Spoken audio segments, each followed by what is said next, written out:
अपने सख्त अनुशासन के लिए जाने जाने वाले वित्त मंत्री अजित पवार का आज विधानसभा में बजट बहस का जवाब देते समय हल्के फुल्के मूड में नजर आए। उन्होंने राष्ट्रवादी कांग्रेस पार्टी शरद चंद्र पवार के नेता जयंत पाटिल को एक कविता का हवाला देते हुए उन्हें वरिष्ठ कवि विदा करंदीकर की कविता एवढे लक्षात ठेव सभागृह में पढ़कर सुनाई। इस वक्त हॉल में सिर्फ हंसी का माहौल था। अजित पवार इसी एक कविता पर नहीं रुके, उन्होंने दूसरे एक शेर भी पेश किया, जिसके बाद सभागृह का माहौल खुशनुमा हो गया। देखते हैं उस क्षण का यह वीडियो।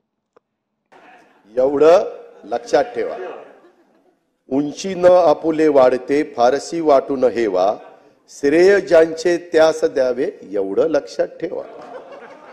ती पूर्वजांची थोरवी त्या पूर्वजांना गौरवी, ती न कामी आपुल्या एवढं लक्षात ठेवा।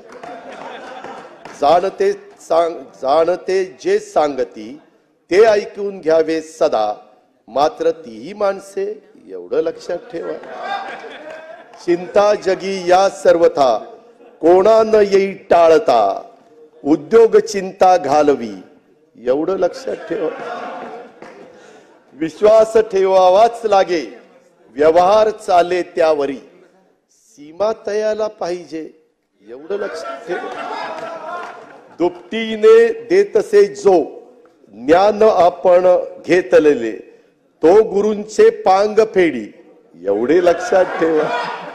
माणसाला शोभणारे युद्ध एकच या जगी, त्याने स्वतःला जिंकणे एवढे लक्षात ठेवा।